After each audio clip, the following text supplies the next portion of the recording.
His nickname now is 007 because he's got zero motivation, zero skills, and he takes 7 bathroom breaks. Why doesn't Elton John like salad? Because he's a rocket man. The product you can learn, that's the easy part. It's about people and the personalities. They want a guy that could do 8 weeks training and be an engineer. It just doesn't work like that. A great way to run a rental business is to have some used equipment and some new equipment. If you compare the UAE in terms of rental rates at the minute, you probably find that some of the product ranges there actually have lower rental revenues than this market, which is astonishing, really. I've just started a fucking apprentice, talking about apprentices in there. We've started to call him G-Spot. He can never be found. The opinions expressed within this podcast are solely the individuals and do not reflect the opinions and beliefs of the sponsors or its affiliates. Welcome to Digging Deep. Today we're at live. We're not live, but we're here anyway at Vertikal with Charlie. Are. Absolutely, yeah. No Mark today. The Judith Chalmers of the plant world is on holiday again. Couldn't quite make it before he flew away to wherever he's gone this week. He's too busy sunning it, isn't he?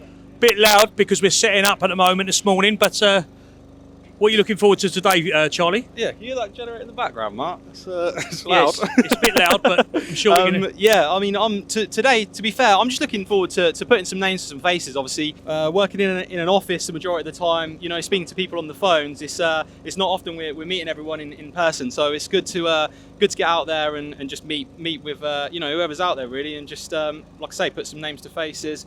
I've already been out already today, and there's some great people, really friendly people out there. Met some new people. Well, it is the show if you're into powered access and cranes. This is the show every year. Moved to Newark Showground from Peterborough last year. Very different setup than last year. Looks very long, a lot of people. A lot of different flavours of access equipment I've seen today. But how have you found it?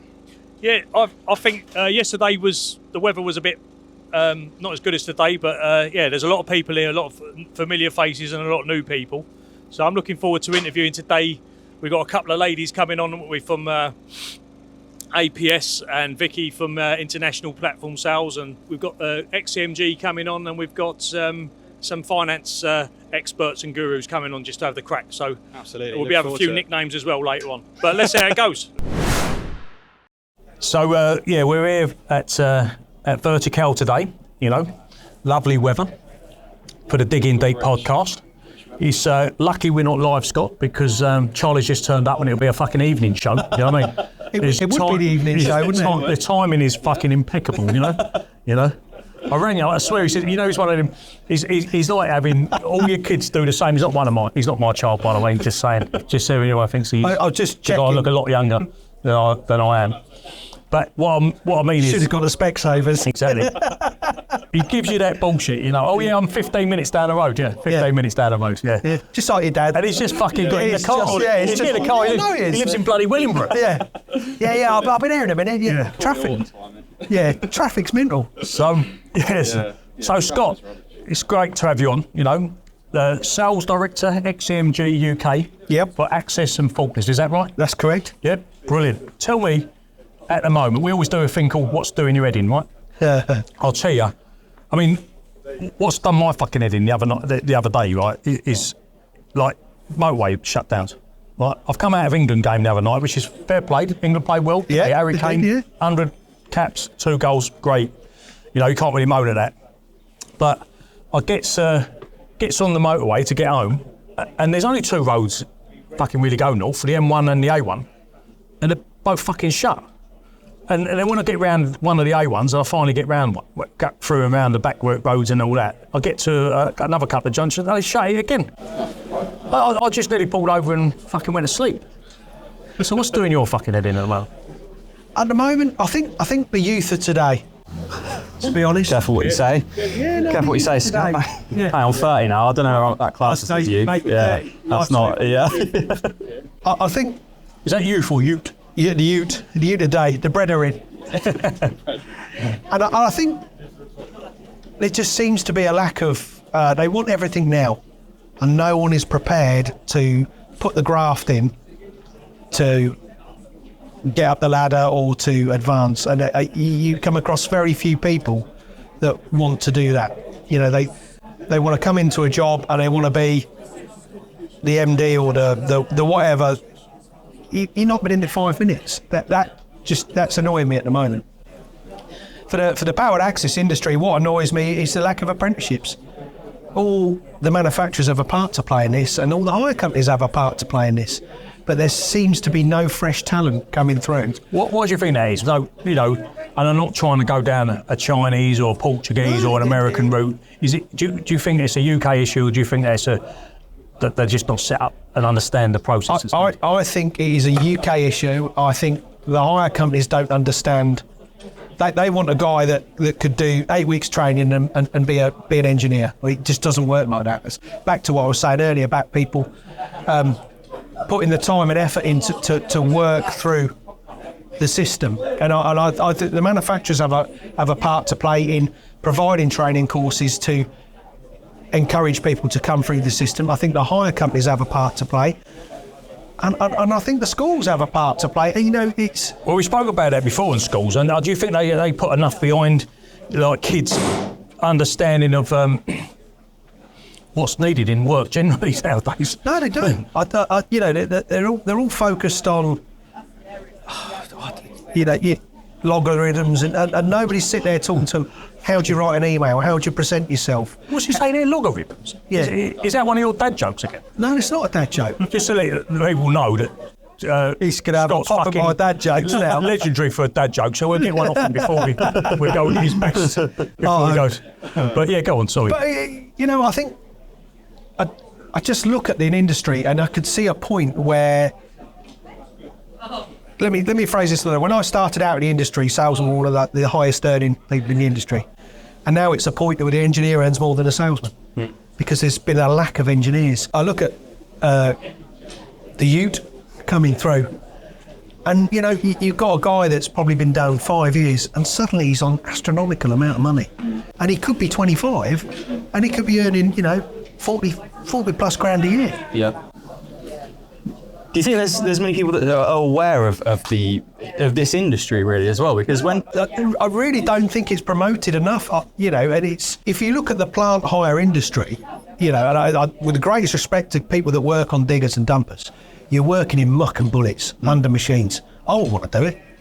I really wouldn't want to do it. You come to powered access, 9 times out of 10, it's in a workshop. Yeah, it's quite clean, isn't it? It's a clean job, and so I can't understand why they wouldn't want to do it. Can you fix a machine? I can. I've got my way around it, but no, I wouldn't want to go up what I fix. Got to be honest. I know my way around electrics and hydraulics. I'm an engineer by trade. What's going on in the market at the moment for you? So obviously you've got big range of kit. I mean, XCMG, just for those who don't know, XCMG, third biggest manufacturer in the world, third biggest manufacturer of access as well in the world after Genie. And we're here at Vertikal, so we talk about access today after Genie, JLG and XCMG. You know, today I've seen that come strong. 48, is that, Scott? 48 metres? 48 metre articulated boom. 170 metre boom here today. Yeah. As well, telescopic. Fantastic. What's new? What are you finding? I think for XCMG's purposes, the bigger end of the market, the super booms, and anything really above 16 metres is going very well. I think the more competitive end of the market and the volume end of the market is the smaller electric scissors, and that's where we feel the pinch. But if you understand the XCMG history and the brand, and the fact that, as you say, third biggest in the world, it's been manufacturing Caterpillar products in China for the last 25 years, hence it's why the colour it is. Yeah, there's not a lot of people that know that either. I don't really hear that too often, so it's a quality product, and there's a lot of common componentry. You've got Kubota engines, you've got Deutz engines, you've got Cummins engines. Things like, if you look at some of the bigger kits on the ram sections, we've got a hazardous environment package, so we cover the rams up. No, not a lot of our competition do that, and it's these little nuances that make XCMG stand out from the crowd. Steel canopies. Most of the machines are high capacity. So a standard in a basket is 237. We're at unrestricted 254 and 300 in some of the models, and higher. So I think for XCMG and moving forward, the way forward is the bigger kit, and it will be. That will be where we'll win in the UK. Supporting our dealer, Genesis, of course. For the manufacturers, 2024 has been a tough year. Talking to all the guys around today, everyone. So how do you see the future? What do you see? What are you hearing that will see? So I've spoken to some major rental companies this year, and they're all saying we are looking at second quarter 2025 to purchase. Yeah. So they've worked their capex out. They've not purchased really 2024. Their fleet needs to be renewed and revitalised. So that's just been pushed further down the line. But it will all depend on the hire market for the first quarter 2025. Yeah. If it comes out, and traditionally a hire company normally has a strong end to 24. I've heard some hire companies that they, in the Axis part, so I'm not talking for all hire companies, and some of them saying they're at 56 to 60% utilisation at the moment, which is very low. Yeah. Considering we want to be 80, 85. So yeah. Anyway, Scott, there's far better good-looking guests coming on than you. So are you going to give us a dad joke or what? What's your best dad joke? Oh, best dad joke. Don't go like that, because you know like so many that you. I knew you'd say that. Yeah, give us one or two. Right on. So I would sit there and say, why doesn't Elton John like salad? Because he's a rocket man. Love it. I see. That's a good one. That's a really good one. Yeah. Come on. I like that. Phil Collins. He won't eat pigeon. Or spicy pigeon, actually, because you can't curry dove. No? He's so young, they don't even know Phil Collins. You don't even know Phil Collins is, do you? You can't curry dove. No? Oh, you just have to. You know the gorilla in the chocolate advert? Yeah, Phil Collins. Yeah, I know. Do you know what? I think there's something in the air. Yeah. Quite, cheers, Scott. Thanks a lot. Nice to see you. Cheers. See you, Charlie. Okay, so we're just going to stop for a couple of minutes to discuss our sponsors, Contract Plant Rental. So, Mark, what stands out about Contract Plant Rental? I think we're a different type of business than your traditional hire business. We've got two areas of our business formed around a long-term option where people don't want to purchase the equipment, but you can still specify that equipment to anything you want. You can have anything on it, bells, whistles, whatever, and you can take that over a longer period of time. And we hold quite a bit of stock, so we can turn around hires long and short in a quick period of time. And then our other side of our business is we only hire to hire companies. So we're at big Axis division that just hires the hire businesses. Why that stands us out a little bit is because we're not taking your work. So I can go to Mark's company. He's confident that he'll hire a piece of equipment, be it a mini digger, an access platform. He knows I'm not going to go and talk to his customer and try and nick that work. Because traditionally in the hire industry, you go to your competitors to rehire equipment if you haven't got it. This way you can come to us. It's unbranded. You have it in your name, long-term, short-term, from a week to 5 years, and longer sometimes, depending on the equipment. And it means that you can rest assured that we're just going to give them an excellent service without nicking your customers. Which has been good for us, because rather than be a competitor or another company, we then have a true partner. So I can support my clients better because of the services and the equipment that I can get from Mark. Brilliant. Yeah, we're ready. We're talking. Yeah, Wim Hof. Yeah, have a look at it, Charlie. It's get yourself in the ice bath. What do you do then? It's why I look. Everyone says to me, "You don't look a day over 30, Mark." That's why. So we need to get in some freezing cold water. Can you put your head under? I need it for that. I need it for my face. Anyway, right. So welcome back after the break. We've had a break, by the way, and we've got two new visitors. Linda from APS. What does that mean, APS? Access Platform Sales. And Vicki from International Platforms. Legends of the industry. So I'm heard. So what we're going to talk about today is what's doing her head in. I'm sorry I'll get too close with that, because you ain't had something that size next to you for quite a while, have you? Don't you believe it? Well, that was I heard it about last night. I didn't think that was true. You know? I thought they just get until 3 in the morning. Is that why you got your sunglasses on? Yeah, it might be. Yes. Yeah. So we normally talk about what's doing our heading. I don't know. Have you had a rant today? I had a rant about the motorways earlier. I don't have much of a rant, but what's doing your heading? Come on, Lynn. Yeah, Tell come me. on. I tell you what is really doing my head in. People who drive white vans on the motorway and get so close to your backside, they're going to get in the boot. And it's always a white van. There is one other category, okay? BMW drivers. Close. Men who see a woman in a nice car, who then have a nice car, think, oh, I'm going to race her. I'm going to get right up her arse, like the white van man, and I'm going to race her. And then you get in, and then they get in and go right up your arse again and try and push you. Yeah. Honestly, nightmare. You could always sell that Porsche and get a full escort.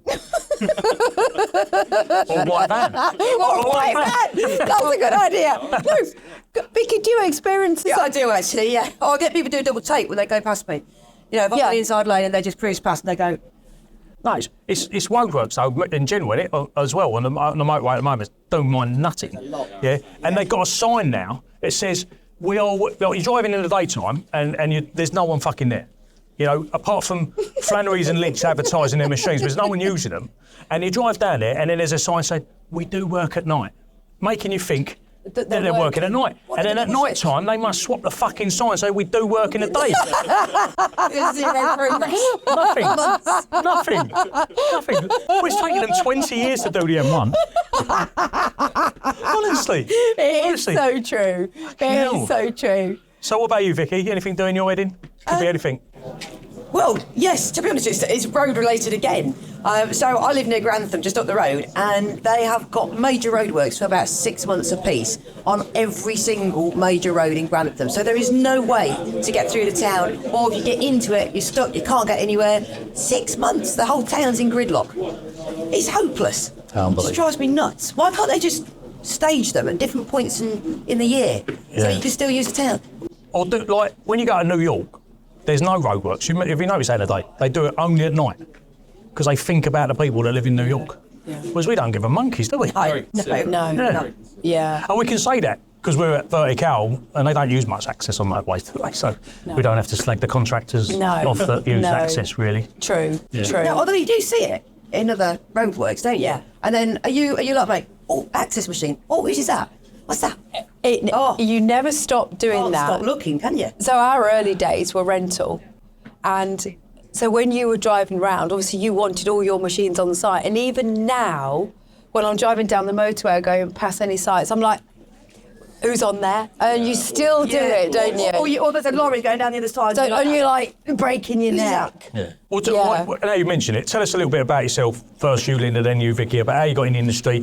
Because it's good to say, what I've seen at the show is how many women there are in this industry, which is fantastic. So tell us how you get in there, and then I'll ask you a really controversial question. Okay. Well, I don't think powered access was my desired chosen career, but... Don't tell me you want to be a disco dancer or something like that. I want to be a barrister. Oh, barrister. But I haven't got the brains, so actually that would probably never have happened. But anyway, I always wanted my HGV Class 1, so I went and got my HGV Class 1, and then I got my tower crane licence. And I did some operating in London, because I thought if I get my tower crane licence, you just sit there all day, move one bridge, and you can study. So I thought I can be a tower crane operator, and there was 4 of us down in Canary Wharf, and I could study. But after that, I fell in love with construction, and then I got a job in powered access operating a 34-metre Bronto. Can you imagine that? Nationwide access. Yeah, Linda, can you move that block from there? Like, sorry, I'm on page 64 at the moment. I'll just read this last chapter, and I'll get to you. You can study. I did, because I thought, how can I earn money? I don't know if you knew that, did you? I didn't know that. No, I thought, how can I earn money but still, study law? I was law degree, yeah. And Wouldn't that suit you there? Pardon? The wig wouldn't. Did you complete the law degree or not? No, because I fell in love with construction, and then it was very hard as well, and a lot of reading. yeah. Not enough bridge jobs to get the reading it done wasn't. properly. It wasn't fast enough for me. I was getting a bit bored, but then I sort of fell in love with construction and the whole thing that went with it, and then operated 34 metre, drove an Arctic for a while, delivering machines, and then fell into sales and went on from So there. how'd you get into Axis? Who was your first Axis? PTP in Peterborough. Oh, well, yeah. Port Talbot platforms. Do you remember Yeah, I them? do, yeah.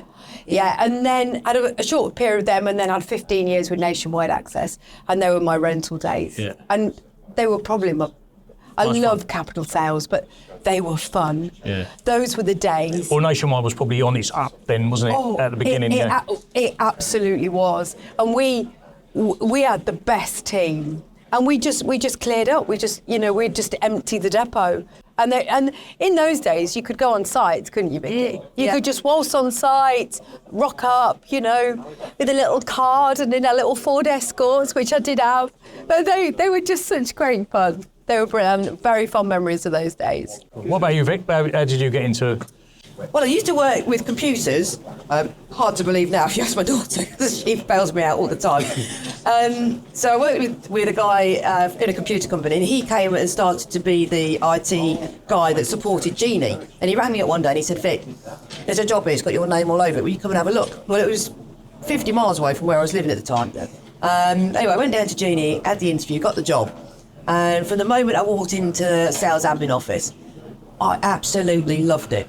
And even to this day, it was some of the best times I've had working at Genie with that team back in 2004 when I started there. And Genie was on the up. Sales were going absolutely bananas, and I was responsible for the used equipment administration at that point. And then I kind of slipped into selling some machines over the phone. And then somebody left who was on the road, and I went out the road in 2007.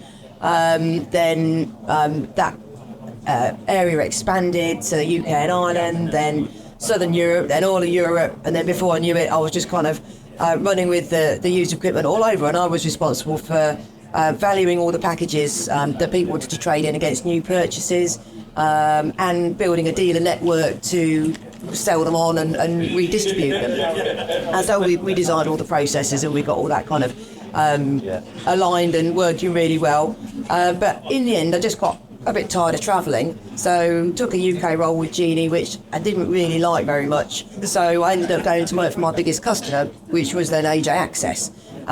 Worked there for about 4 years until I had a very brief spell after that with Manitou Dealer, and then I started up my own business back in 2020.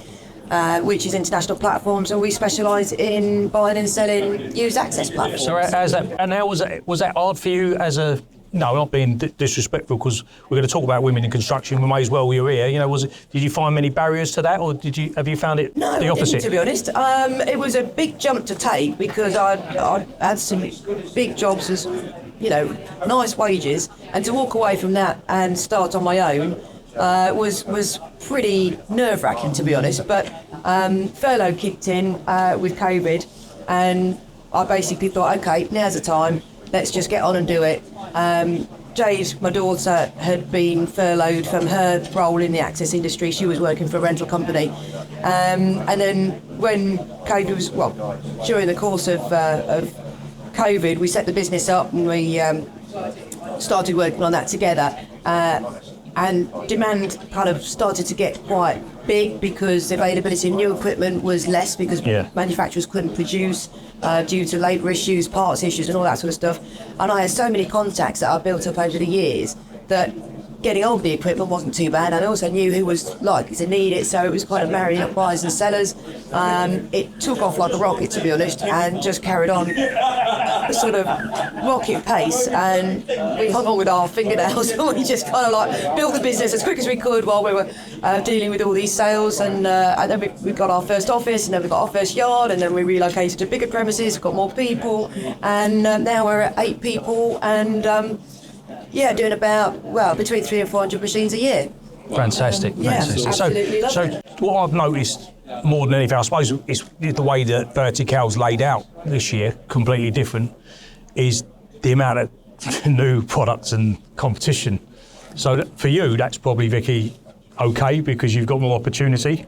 But for you as on the sales side, how are you finding, do you think we're a bit saturated now? Or is that too controversial? I wouldn't necessarily say saturated. No, I wouldn't. It does make more challenges, I would suggest, for you. Yeah, it does. But each individual from every manufacturer has its own niche, and we tend to stick to those niches and strengths. XCMG are a classic example. We don't do the big booms. Yeah. JLG, again, lots of lithium, lots of big stuff we don't do. So I think we all home in, don't we? There's all a now. place for everyone. I don't feel particularly threatened by anybody. No, and I think the demand in the market is still good. Yeah. And I think, obviously, with health and safety regulations getting tighter and tighter year on year, I think that drives the demand in a wider customer base. So I'm imagining from the capital sales perspective, on the new side, Linda's still got a lot of customers to go at.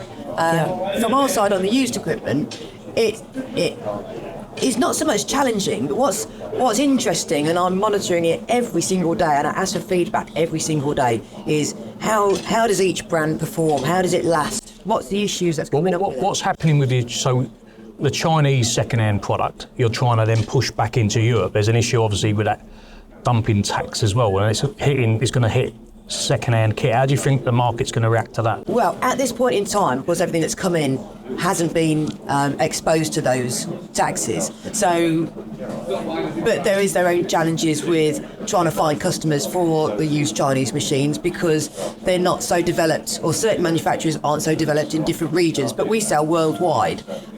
So we've spent a lot of time trying to build up customer bases that will have interest and take on used Chinese product. But it's only starting really to come through now.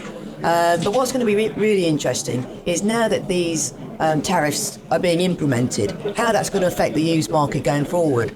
Because anything that comes into the UK won't be subject to those tariffs if it comes in directly from China. But if it comes in through Europe, of course it will. So that's going to have two different price points for the new products to start with. If it's come directly into the UK and then gets resold into Europe as a used machine, then the tariff applies to the used machine. So that's going to affect our ability to resell it into those markets. Yeah. But of course, if it's already come into Europe, then being sold to the UK, then gets sold back into Europe, then the tariff has already been applied, but the price of the product's going to be different again. Yeah. So I cannot for the life of me see how they're going to police this. So I'm really interested to follow that as close as I possibly can. It's a topic on its own, isn't it, really? It is a massive topic, and one that I'm really interested in, because it's going to massively affect where we can sell products and where we buy it and how we value it, the resaleability in general. And of course, every manufacturer has a different tariff, so it's going to be an absolute nightmare. So, obviously, there's a lot of experience sitting at the table, being serious about it. What do you think the industry needs in access? What do we lack, and what do we need moving forward? I mean, we had Scott Wilkins on, XCMG sales director, a minute ago, and he said investment in apprenticeships in engineering, that's his thing. What do you think we need? I think we need some help from the government in terms of interest rates, and we need a better understanding and some better finance packages. Finance for me all day long. Yeah. Without that, no one's buying anything. No, well, some of that tax relief we had through COVID would be good, wouldn't it? Absolutely. Yeah. That would be my biggest thing, is to drop the interest rates, the percentage, the APRs, and... So how are you finding it? We our stats we have was 32% down on last year on overall construction sales. We know that excavators under 8 tonne, for example, was down 46%. But when I look at the stats, it looks like pre-COVID, we're probably around about the same level. So how do you find it? Or is it just that people just can't make their mind up, or what's going on with sales for you at the moment? Well, we've not ordinarily, and I know Vicki will agree with this, the summer's normally pretty quiet, June, July, August. Yeah. But we've had a fantastic summer. Oh, good. So you've seen an upturn? 110%. Yeah. It's been crazy. especially for the spider lifts. Right, okay. That's very popular product. Becoming very popular in the UK market now. 110%. Yeah. And you're the Hanoa dealer for that, are you? We are. I pronounce that right? Hanoa, well done. Yeah. What do you think that is? It's a little bit different. It's a little bit quirky. Yeah, they are. They are a great product. They're light, they're versatile, they're narrow, they get in places that other machines can't. You can tow them up to a 20 metre. So not only are the rental boys really invested in those, but also the other thing is they are an expensive commodity, but the returns are huge. Yeah, so it's like a niche product, so that you can get a bit more. Absolutely. Compared to your scissor lift that you might as well just. And you can tow up to a 20 metre on a trailer. Wow. Yeah. No, I mean, I'm interested in putting you guys to the test in terms of like new versus used, right? So, what do you think are the benefits of buying new versus buying used? Do you want to go first or shall I? You go first. Right, okay. So, buying a used piece of equipment is a really cost-effective way of having a tool that you need for the job and being able to get a good and sensible return for your investment. So that's your key point.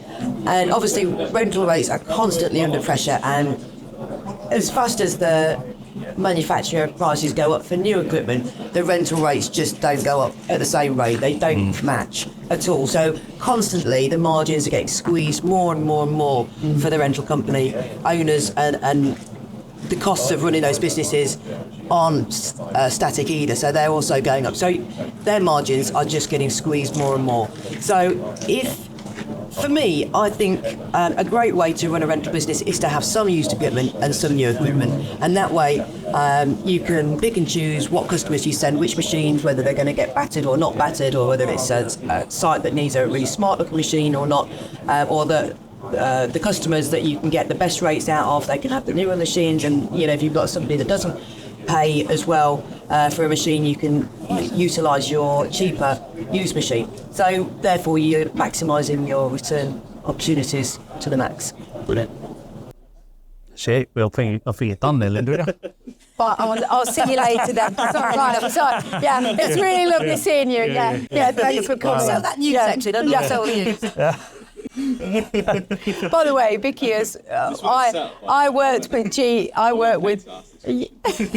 I worked with Vicki and Jeannie for 12 years, and I worked on new, and Vicki worked on used. And Vicki, we were slightly competitive, weren't we? Yeah. We clashed a few times. We had a couple of discussions. Didn't we did. Yeah, we ignored each other at an airport once. But Vicki's brilliant at used, and I am not. And used is a real niche market, and you've got to be watching stock levels, what people are doing, where machines are going, what they're doing, how they're doing it. For new, the biggest selling point, really, apart from the Chinese making it extremely easy in terms of purchase sales, and Vicki was talking about rental revenues, is warranty. So with a new machine, you've got 2 years warranty, parts and labour. That's, to be honest with you, is peace of mind, yeah. That's probably the biggest selling point on new. Yeah. But used has a massive part in the sector, and we no longer fight over the same customers, though, do we? We haven't grown up a bit since those days. There was the odd phone call.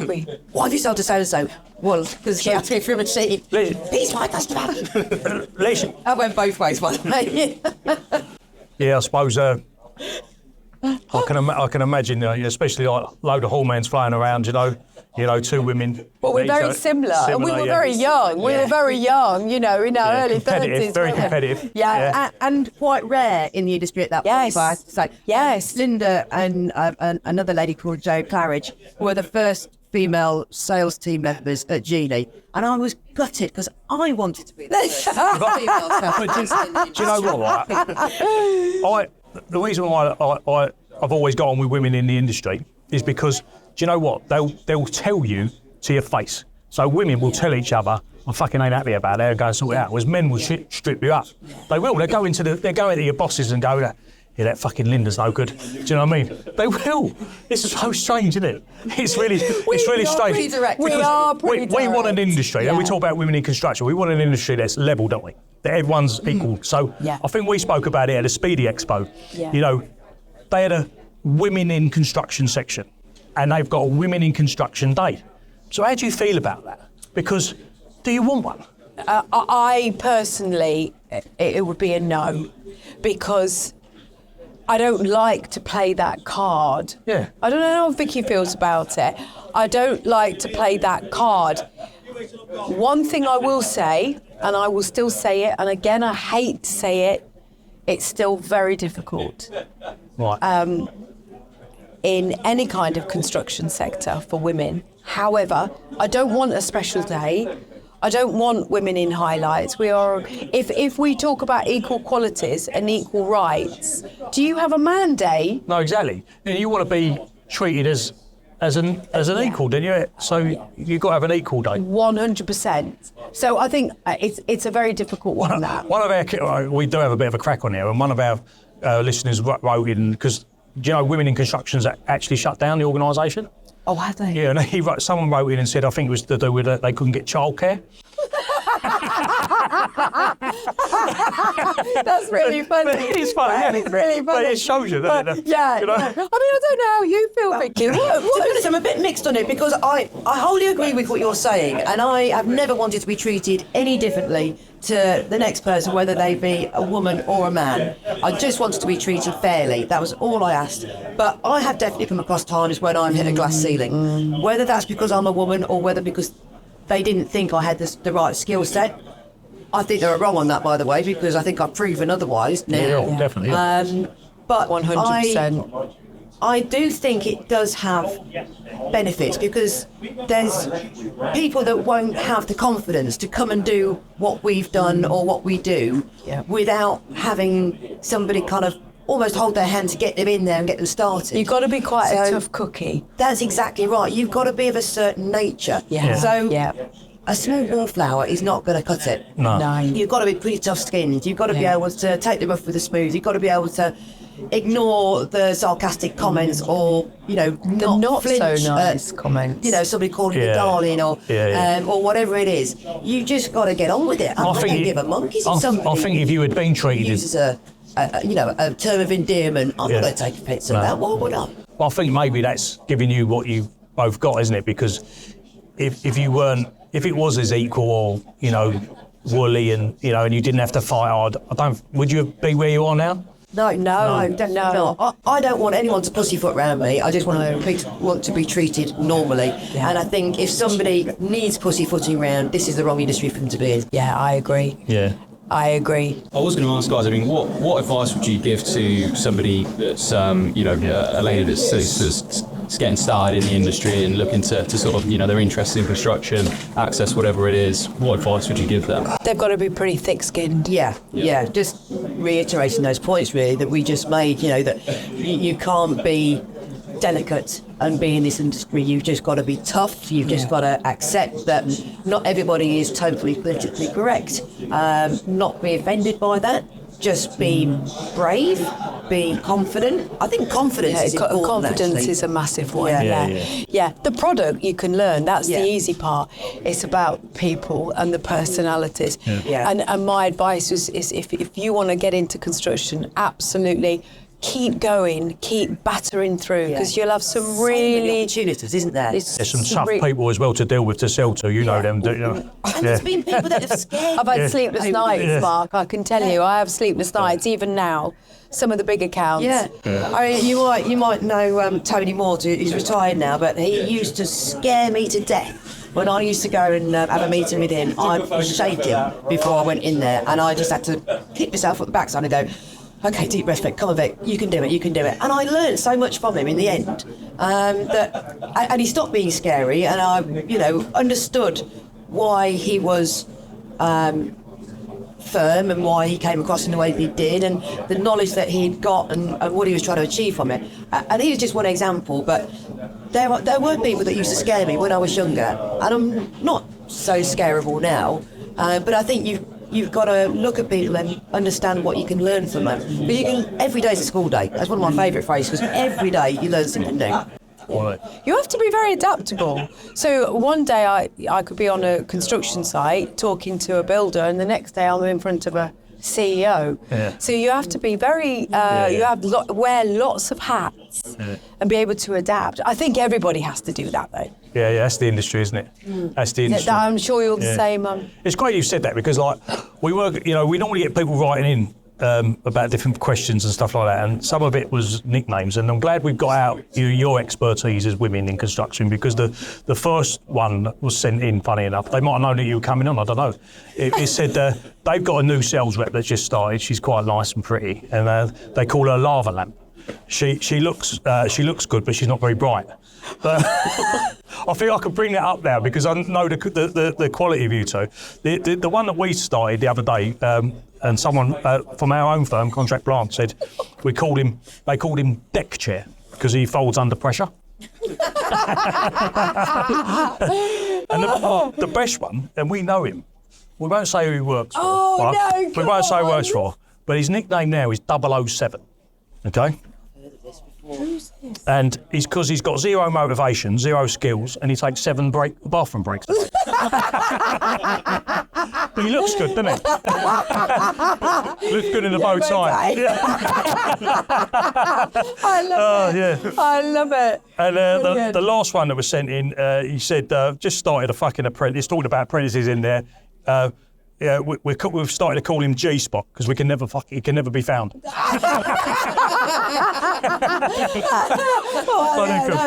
Good. Oh, great. Well, I think we'll wrap up now. But just one last question. We're obviously Vertikal. What are you hoping? What do you think you'll get out of the show? Do you think shows are relevant now? Are you getting anything out of the last couple of days? I think the show, personally, it needs to be changed. Yep. I think it's had its day. Right. Say what you say, because this is what it's all about. People know the truth. 100% do the day. I think the layout, the location, the whole event, it needs an upgrade. And one day event, maybe? No, I think it needs 2 days. I think it needs 2 days. But I don't know what you feel, Vicki, but I think it needs a bit of a change. The evening thing is, I think, a bit hit and miss, but I have chatted to the organisers over the years about that, and ultimately, what are the other options? They're not sure what the other options are really, or no ideas have been put forward, so I'm not quite sure. I feel for them in a way, because they get criticised for this evening do every year. Personally, I come for a short time, and then I take customers and go and entertain them elsewhere, because I just think... Yeah, do we need an evening do? Maybe we don't. Maybe we don't. No. I asked a question because we do a couple of shows. Contract Plant, we're going to do a show in the Kent Expo. Do you know what's really good about Kent Expo?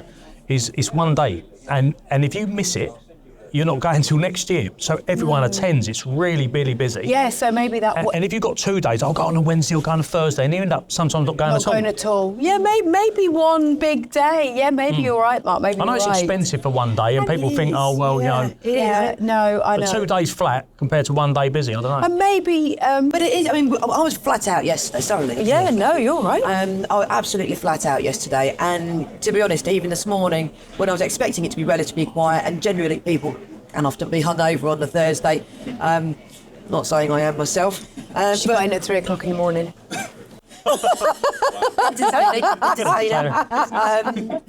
Networking. But I've already been busy this morning, so and I think yesterday the weather put some people off. So although it was difficult to judge how busy the show was, A, because I couldn't get off my own stand, and B, it's well spread out this year, so it was difficult to tell how busy it was. I was absolutely flat out, and already this morning I've probably had half a dozen people on stand. So are they new people coming, or are they same people? Some new, some. So are we seeing a new influx of people in the business? Yeah, customers. Yeah, good. I think I know we have to appreciate holiday time and people being away, but maybe June time to appreciate the weather a little bit more. Yeah. It's a very hard. I think it was hard for them to get this show, like because of what happened in Peterborough. And they moved here. I'm speaking to him early on. I know that it was really hard to get anywhere. This was the only date range they had. And actually, September could be nice. So it is pot luck, isn't it? It is just luck of the draw. Today, isn't it? Yeah. Get yourself down there. Yeah. 100%. Well, look, thanks very much. Oh, for it's a coming pleasure. on. We had a bit of a Lovely laugh. to talk to you. Thank you. When we'll be launched in a couple of weeks. We've got about 10 episodes done at the moment. Nothing like this, you know. And we're gonna have to crack. We might have to cut that bit out about the show being shit though, because like fucking sleep or something. Yeah, do you know what? I thought that. I've said it. Well, need a bit of a change. You said it again to the bank. No, you didn't say that. That wasn't meant to No.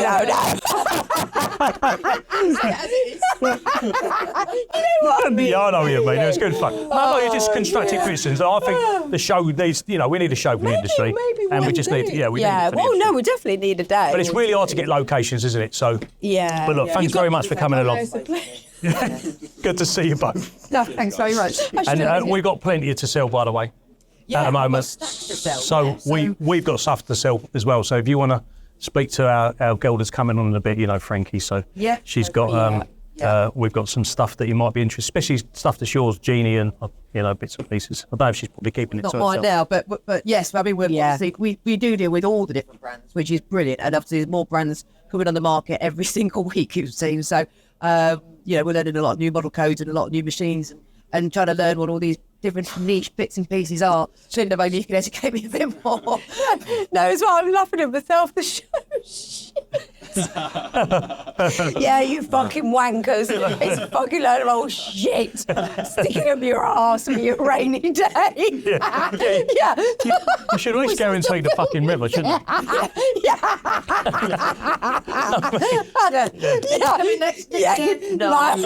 Linda Bay's banned.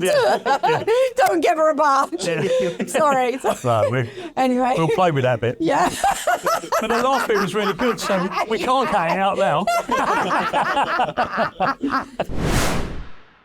So inevitably we have to stop for 5 minutes or so and for our sponsors keep us going. So PAR for one of their sponsors. I've worked with PAR for a number of years, and as I've said before, I feel they've been a major part of our business growth strategy. One of the key things for me is obviously when you look at other businesses, they specialise in every sector. They don't have any. There's no niche. The great thing for me is PARF is the niche for our industry.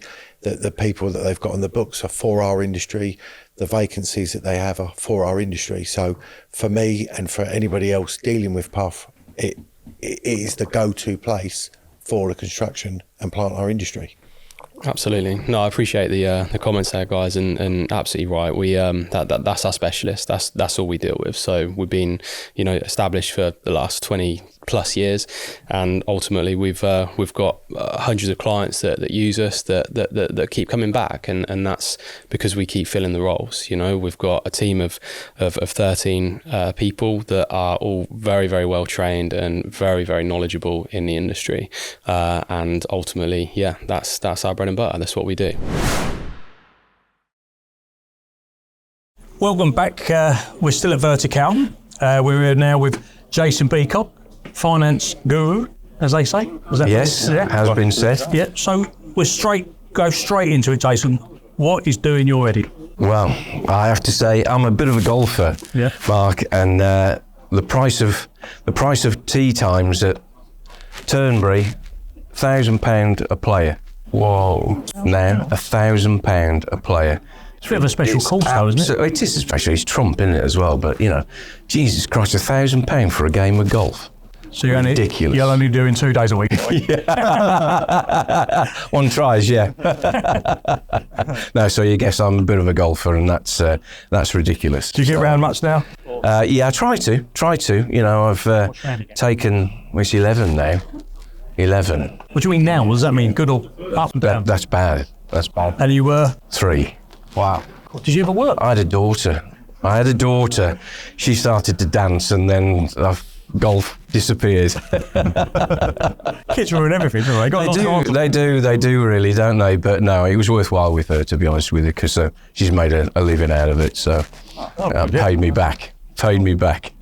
Well, hopefully she can pay that £1,000. Yeah, you imagine that. Yeah, darling. Thanks for coming on. Tell us a little bit about yourself, where you started in the industry, how you got to where you are. Yeah. Christ, I'm a bit of a dinosaur, really, to be honest with you. I started in consumer finance in 1985, working for an American entity then, and kind of just progressed through, really, and ended up working with Barclays, for a number of years, but specialising really in manufacturer, vendor relationships, that kind of thing, which I found, I was quite good at developing new relationships with new suppliers, new manufacturers. So, I was kind of part and parcel of the development of Cat Finance, as was back in the day. And then just went into, kind of Case and Terex and Linda and Young Heinrich and Kalmar and people like that, over a number of years, and moved around a few banks for a period of time, and then I was at GE in 2005 to 8, and JLG were one of my biggest clients. I managed the European program for GE on their behalf, and they tapped me on the shoulder and said, "Do you fancy coming to do for us what you kind of help us with at the minute?" So it was 2008, and I was with JLG for 16 years, which kind of started in the UK and kind of developed into the UK and Southern Europe, and then it became the whole of Europe, and then the Middle East, and then Africa and India and Russia, as was. So I headed up the kind of financing team for JLG for many years. So took a decision to retire from that role earlier on this year. So I finally left it at the end of May, and taken a little bit of time out of things and chilled out for a bit. Played a bit of golf, got a bit fitter. Tried to not drink so much and eat so much as you do, and I've done that kind of thing, and now I'm itchy feet again, I think. Bored. I am bored, yeah. A few people calling me and what you up to, Jay, anything like that. And so, I kind of touched base with a few people and started up this little business of mine, and got some nice customers. AWD Finance. AWP. Yeah. AWP, sorry. Acronym, Aerial Work Platforms. Does what it says on the tin. Oh, brilliant. So how's it going? How are you finding it? How are you finding the industry in general? Yeah, I mean, the industry is going through a period of change, isn't it? With the influx of Chinese and what have you. That certainly hit a number of regions. More so in certain areas than others. But and how does that affect the Chinese input? How does that affect finance? How does that make it difficult for you? Well, I mean, it's the reception from many of the banks as far as the Chinese initially were concerned, because some of the first gen kit wasn't the best. And banks are veritable dinosaurs, really. Once they get a view on something, it's hard to change their perspective on things. So quality of product became a challenge in the respect that some funders wouldn't entertain financing that kind of kit. Over a period of time, as the product's improved, the availability's there, it's getting easier, and it's just about adoption in the market. I think there's been a huge change over the last 5 years, and I think if we look forward another 5 years, I think there's going to be continued change as far as that's concerned. So, because there's a lot of different flavours here, as you can see around the show. There's more, I think, than I've seen in previous years. What changes have you seen then over your time with Access? I mean, there must have been some massive changes. Bigger, higher, all of that kind of thing, 1500s, 1850s. I mean, obviously I'm kind of JLG affiliated, but, those kind of products, just incredible, really. I mean, you'd never get me up in one of those, I can tell you that now.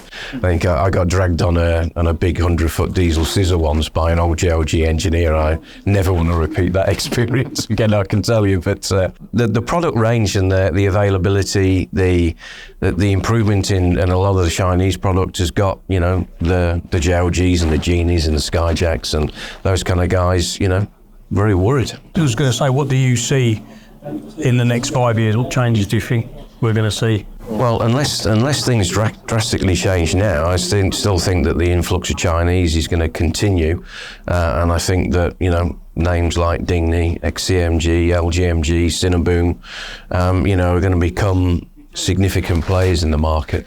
Into potentially into market leading positions rather than the historic JLGs and Genies that really have taken line share in boom markets, skyjacking, scissors and what have you. Yeah. It's very challenging for those guys, so they're going to have to work smart. There's obviously all this talk at the minute as well about trade cases and what have you. As far as duties are concerned, that kind of thing. Is that going to be something that is going to continue over a period of time, or are these new entrants going to box clever and find themselves, manufacturing plants in Europe or the UK or America or things like that, which obviously has already started to happen. So, is there any changes coming that you can see that make it easier for people to fund what they need to fund at the moment? I think, as far as funding is concerned in this market per se, it's heavily ownership orientated, and that's because of the nature of the product. I've been around construction materials handling, transportation, all of those kind of things. And this market has what I would describe probably as the shallowest depreciation curve of any of the assets that are around. And that's primarily really because although the technology is getting more complex, it's still a relatively simple product in comparison to some of the other things that you compare in different marketplaces. So you look at it and you think about the usage as well. The usage is significantly lower. When I'm speaking to asset managers in funders and valuations, all of those kind of things, they're looking at that. And when you talk about 200 or 300 hours a year or 300 or 400 hours a year, they can't get their head around the stereotypical 1,500 or 2,000 hours a year, that you see and all that kind of thing, which means you're looking at data, you get data from, varying different sources, and it's the norm in some of the tier one manufacturers at the minute where, even at auctions you can get 50% of the original selling price at 10 years. Yeah. And you compare that to other markets and you just don't see it.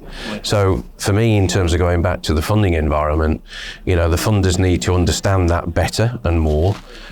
Embrace it. Again, a lot of the stereotypes in this market is heavily geared cash challenged customers, rental companies that, are growing too quickly. That's the stereotype that you hear from many underwriters. But again, how many of these rental companies you see in the UK, if we talk about how many have failed, in recent years? And if I look at my experience at JLG, the things that we did over there and the customer base that we had, we didn't have a failure that resulted in a loss for a bank in the 10 years that I headed JLG Finance up throughout Europe and the Middle East. And I think that's an astonishing fact. Yeah. So we did the right kind of things, took the right kind of risk, but we also grew in different markets. We grew heavily in the Middle East, but chose the right partners again. So that kind of an adaptation as well is understanding and knowing where you go to, and when you sit down with some of these new companies, or they might be old guys that have been in the industry and they're coming back in again, and the new guys, it's just looking at that and setting the business up in the right kind of way, for it to succeed. And I think that taking that and understanding that and then converting that into a proper proposition for a funder, is the right way of going about it, because you don't want, proposals and things like that being thrown around the finance community, because it's very incestuous, and as soon as they hear a name out there, that's not good news, for that potential purchaser. So I'm interested, Jason, in terms of like the process. I mean, I'm a little bit of a outsider when it comes to like financing equipment and stuff. So, what would your typical clientele be? So typically in the UK? Yeah. In the UK, small, medium-sized enterprises, that are rapidly growing typically. There are some longer-term players there that are in the kind of growth and part replacement process as well, so you see that kind of thing. Anything from 3, 4, 5 million revenues up to 40, 50, 60 million, that's typically the kind of thing that you see. If you look at the Locksams or Nationwides and people like that, the AFIs, they tend to have a different route of funding, which usually is kind of asset-based lending, which has got its benefits, but it's also got its constraints as well. So you kind of look to try and deliver solutions for customers that are heavily focused upon maintaining a positive cash flow as much as possible, but also then looking at it and have the option or the capability that they can take ownership because of what I've mentioned before about those, those high residual values, resale values, that kind of continuity on a business, and having the right kind of depreciation policies as well. So if I was an SME and I was looking at getting some finance for equipment, just and then what would that process look like? How would you sort of go through that with that? And also on top of that, because what's the best route in your opinion? Is it an HP lease? What's the best opportunity? Yeah. I mean, with the advent of the changes with IFRS accounting rules and recognition and all that kind of thing, then off-balance sheet lending is not something that's prevalent anymore. Everything is disclosed on the balance sheet, so it becomes an asset and a liability. So, for me, it just comes down to what's most important to the customer about balancing them and mixing that cash flow. Because if you're acquiring a big piece of kit like this, and you're getting a rental revenue of, I don't know, $1,500, $1,750 a week for that kind of thing, how much are you going to be paying out on your HP or on your lease or whatever it might be? So when I was at JLG, we did a myriad of different solutions, but it all tended to come back to the purchase side of things. So typically a hire purchase, maybe with a balloon payment, or a hire purchase with some kind of guarantee at the back end of it, which is again something that I helped to develop for JLG. A buyback guarantee, in simple terms, that you can offset, that obviously means that the monthly repayment is proportionately low, and therefore then you've got that positive cash flow, so it helps the growth. Depreciation curve, you look at where the collateral risk is in a transaction as well, which is something that the more progressive lenders in the market look at, that collateral gap, and see what the real risk is in the event of a default situation. So all of that kind of thing is the information that I would put together, say for instance when you're talking to a customer, understanding what it is that they can do and where you can push the boundaries, where you need to be a little bit more sensible, and they can get their biggest bang for the buck, really. It's about that, and it's about managing that portfolio, because they're obviously massively capital acquisitive, so it's balancing that exposure and the risk that they've got in their portfolio. So being a man of obviously global experience in finance, some would say that we're the UK, because of our rental market and everything's driven by rental, majority of it, that we're kind of a bit of a boom or bust compared to like some of the other areas of the world where it's end user bought and therefore a bit more stable. What's your opinion on that, and what would you prefer? Well, I mean, to be honest with you, this model is in this industry is prevalent across Europe, Middle East, Africa. It's still the same kind of model. It's got its nuances, but predominantly this kind of thing is rental driven. I don't really see that changing, to be honest with you, in the short or medium term.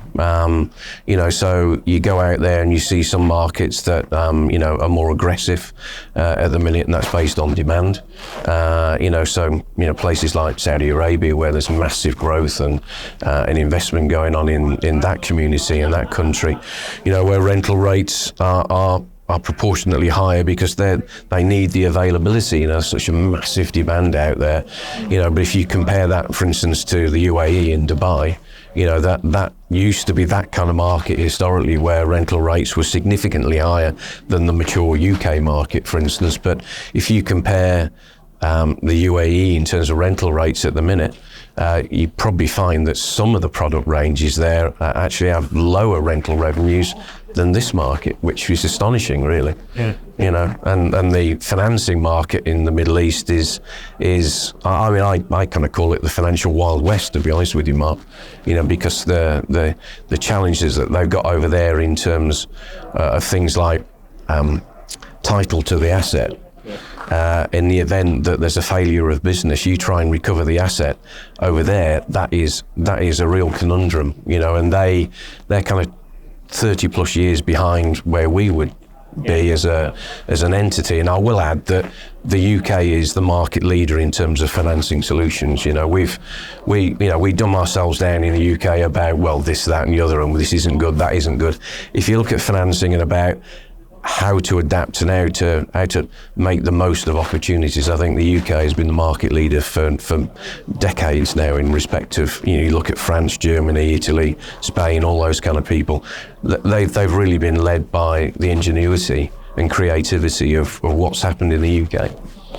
So I think we shouldn't dumb ourselves down, and we use our expertise over in the Middle East to influence the challenge that they've got there to make that market more accepted and easier for rental companies to go into there and be a success. Brilliant. So new companies, existing companies who want to get hold of you, they can we'll get some details. Yep. Your business on your website right. and stuff like that, which we'll link to the pod and all the socials. But thanks for coming on. Brilliant to hear from you. It's first time we've had anyone that's got real knowledge of the industry, I think. On the financial side of me, yeah. So disrespectful to Charlie, not knowledge at all. Although he hasn't updated us on his was it the bungalow? Bungalow. Oh, yeah. Your bungalow. I need some asset finance for that. You need a bungalow. You just need a mortgage, chap. That's all you need. You're all right. The joke with Charlie was that he always he made out at the beginning of the post, the beginning of the pod, that he was doing so much work on his bungalow, but it turned out he weren't doing fuck all. It was all subcontracted out, and now he's one with that he can't afford it now, mate. Oh, right. Well, I had a couple of bungalows in my time. Bungalows? Honestly, fellow bungalow enthusiast. I did. I had a 2-bedroom, 2-bathroom that I converted into 4-bedroom, 3-bathroom and bloody out rooms and all that kind of thing. It was a nightmare. Was it? Oh, God almighty. And my wife would kill me if I ever talked about, should we do that again? Let's just buy a shithole and renovate it and all of that. I tell you, I think divorce will be on the cards there, Mark, and that one. Yeah. Well, look, thanks for coming on. Really appreciate it. Pleasure. Thanks for asking. Yeah, absolutely. Pleasure. Thank you. Cheers. Thanks a lot.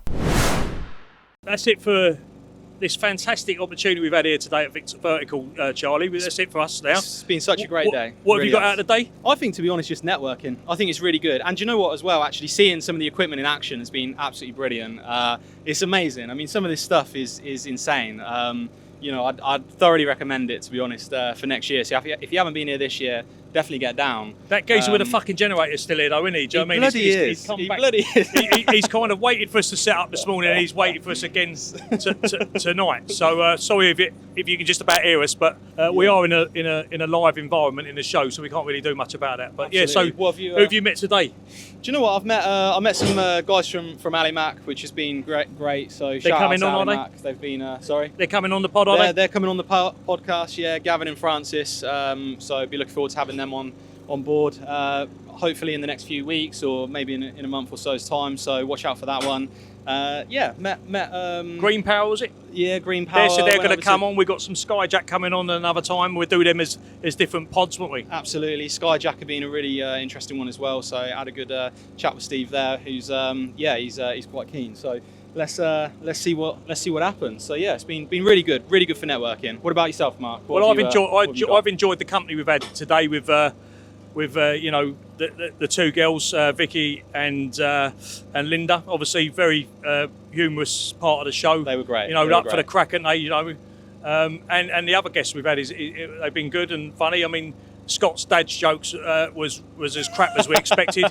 He needs to do better. Maybe we'll get him on later on in the year and maybe give him a challenge to come up with the best 10 jag jokes he can think of me. But I think so. It was a poor show from Scott today on that side. But look, thanks very much for tuning in, and we'll patch up with you next week, eh? Brilliant. Thanks for tuning in, guys. Thank you.